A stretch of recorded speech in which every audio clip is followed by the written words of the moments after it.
पत्नी ने ना जाने क्या किया था कि पति ने उसे एक के बाद एक कई थप्पड़ जड़ दिए। हमेशा हर परिस्थिति में शांत रहने वाली पत्नी भी इस बार इतनी अशांत हो उठी कि उसने अपनी चप्पल ही निकाल कर पति की ओर दे फेंकी। चप्पल पति के बालों को छूते हुए निकल गई। दोनों में काफ़ी देर तक झगड़ा हुआ। हालात बद से बदतर होती चली गई। रिश्तेदारों ने भी आग में घी का काम किया।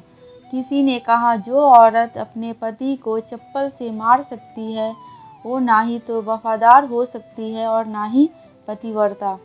ऐसी औरत परिवार ही नहीं पूरे समाज में कलंक की तरह है। बीवी के पक्ष वाले कहा पीछे रहने वाले थे। किसी ने कहा, जो स्त्री के साथ मारपीट करते हैं उन्हें तो जेल भेज देना चाहिए। तो कोई कहता है जरूर उसका कोई और पसंद आ गई होगी इसलिए अब पत्नी से मारपीट करने लगा है। बात कोर्ट तक पहुंच गई। दोनों पक्षों ने एक दूसरे के खिलाफ केस फाइल कर दिया। पति ने चरित्रहीन होने का तो पत्नी ने दहेज और शारीरिक उत्पीड़न का आरोप लगाया। 2 वर्षों से अधिक समय के लिए केस चला था। इन 2 वर्षों के दौरान दोनों पति पत्नी अलग अलग रह रहे थे। इन 2 वर्षों के दौरान दोनों पक्षों के समर्थकों की संख्या कम हो गई थी। पहले जहां दोनों पक्षों में समर्थकों का समूह होता था, अब गिने चुने लोग रह गए थे। पति और पत्नी दोनों की आर्थिक स्थिति भी इस समय के दौरान नीचे गिर चुकी थी। जिन्हें वो अपना शुभचिंतक समझ रहे थे, पैसों की बात आते ही उन्होंने भी अपना पलड़ा झाड़ लिया था। अगर कोई देने को राजी भी हुआ तो मोटे ब्याज की शर्त पर। आखिरकार वही हुआ जो सब चाहते थे, तलाक। हर कोई खुश था, दोनों पक्षों के रिश्तेदार, उनके माता पिता और दोनों के वकील। लेकिन 5 साल की सुखद शादी और एक सुंदर बेटी होने के बाद मिले इस तलाक से पत्नी मुक्त थी और पति शांत। शायद ये इत्तेफाकी था कि इस खुशी को मनाने के लिए दोनों पक्ष के लोग एक ही चाय की दुकान पर बैठे आमने सामने। इत्तेफाक इसलिए क्योंकि ज़्यादातर लोग जो एक दूसरे के विरोध पक्ष को सपोर्ट कर रहे थे वे एक दूसरे को अच्छे से जानते भी नहीं थे। पति पत्नी ने भी इन सभी से दूर एक दूसरे के सामने मेज पर बैठे। पत्नी ने पति से कहा, अब तो खुश होंगे ना, तुम्हारे मन की जो हुई है, मुबारक हो आपको। तुम भी तो आज जीत गई हो, मुझसे तलाक तो तुम्हें भी मिल गया। पति ने कहा, तलाक को तुम जीत का प्रतीक समझते हो? पत्नी ने पूछा। पति चुप रहा। थोड़ी देर की शांति के बाद पति ने कहा, मुझे तुम्हें 5 लाख रुपए अभी भी और हर महीने 8,000 देने का आदेश है। अभी मेरे पास पैसे नहीं है, इसलिए मेरा जो सिटी में फ्लैट है उसे तुम्हारे नाम कर देता हूँ। पत्नी बोली, लेकिन उस फ्लैट की कीमत तो 18 लाख की है।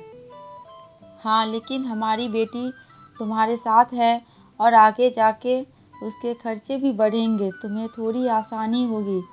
पति ने कहा, नहीं नहीं, मुझे सिर्फ 5 लाख ही देना और तुम हर महीने 8,000 तो देने ही वाले हो, मैं मैनेज कर लूँगी। अगर 5 लाख नहीं है तब भी कोई बात नहीं, पत्नी बोली। दोनों फिर से शांत हो गए। पति सोचने लगा, कितनी भोली और समझदार है ये, जो कुछ समय पहले तक मेरी पत्नी थी और अब अनजान। ये वही है जो कम से कम खर्च में घर चलाती और पैसे बचाकर मेरे जन्मदिन पर हमेशा मेरे लिए नए कपड़े खरीद लाती। कभी बीमार भी हो जाती तो पैसे बचाने के लिए मुझे मालूम ना होने देती और घरेलू नुस्खों से अपना इलाज कर लेती। मगर घर में कोई और बीमार होता तो तुरंत डॉक्टर के पास लेकर जाती। मेरी हिम्मती मारी गई थी। मैं ही अपनी झूठी मर्दानगी के चक्कर में इतनी बड़ी गलती कर बैठा। पत्नी के दिमाग में भी उथल पुथल चल रही थी। अभी भी वैसा का वैसा ही है। पहले भी खुद से ज़्यादा हमारे बारे में सोचते थे और अब भी वही कर रहे हैं। ये वही आदमी है जो मुझे एक्सीडेंट से बचाने के लिए खुद मोटरसाइकिल के आगे कूद पड़ा था और अपनी उंगली तुड़वा लिया था। पता नहीं कौन सी मनहूस घड़ी में मैं झगड़ा कर बैठी। पति ने मौन तोड़ते हुए पूछा, अब तुम्हारे कमर का दर्द कैसा है, ज़्यादा तकलीफ तो नहीं होती? पत्नी हल्का सा मुस्कुराई और बोली, अभी भी होता है। वो तो होगा ही, तुम योगा भी तो नहीं करती हो, अब किसी डॉक्टर को ज़रूर दिखा देना, पति ने कहा। तुम बताओ, तुम्हारा अस्थमा कैसा है अब? क्या आप भी दौरे पड़ते हैं? पत्नी ने पूछा।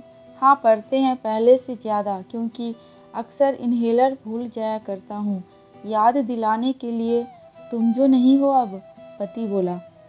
पत्नी के आंखों में आंसू आ गए। वो बोली, तुम्हें मेरे चरित्र पर सवाल नहीं उठाने चाहिए थे, तो ये परिस्थिति आती ही नहीं। हाँ मैं जानता हूँ तुम बहुत अच्छी हो, मुझसे गलती हो गई, बहुत बड़ी गलती, मैं लोगों के बहकावे में आ गया था, पति बोला। तुमने भी तो मुझ पर दहेज का इल्ज़ाम लगाया था, वो बोला। गलत था और इस बात पर मुझे भी पछतावा हुआ, पत्नी ने कहा। पति कुछ कहना चाह रहा था लेकिन हिचकिचा रहा था। पत्नी ने पूछा, कुछ कहना चाहते हो? वो बोला, क्या सब पहले जैसा नहीं हो सकता? क्या मतलब? पत्नी बोली, मतलब कि हम फिर से पहले की तरह पति पत्नी बनकर, सच्चे दोस्त बनकर नहीं रह सकते? पति ने बोला। पर ये तलाक के पेपर दिखाते हुए पत्नी ने कहा। फाड़ देते हैं, पति ने अपने पास रखे तलाक के पेपर फाड़ते हुए कहा। पत्नी ने भी अपने पास रखे पेपर फाड़ दिए। सभी हैरान थे, वकील, रिश्तेदार और माँ बाप। पति पत्नी दोनों एक दूसरे के हाथ में हाथ पकड़े अपने घर की तरफ चले गए। दोस्तों, ये कहानी उन हर पति पत्नी के लिए बड़ी सीख है जो छोटी छोटी बातों पर लड़ते हैं और इन झगड़ों को बड़ा बना के अलग होने का फैसला लेते हैं। प्यार और झगड़ा तो एक सिक्के के दो पहलुओं की तरह है, दोनों को स्वीकार करना होगा, तभी ये पवित्र रिश्ता उसकी मंजिल तक पहुंचेगी। दोस्तों, आपको ये कहानी कैसी लगी प्लीज़ कमेंट करके हमें ज़रूर बताना। अगर थोड़ी सी भी अच्छी लगी हो तो मेरे चैनल को सब्सक्राइब करके मेरी वीडियो को लाइक कर देना। अंत तक वीडियो में बने रहने के लिए आपका बहुत बहुत शुक्रिया।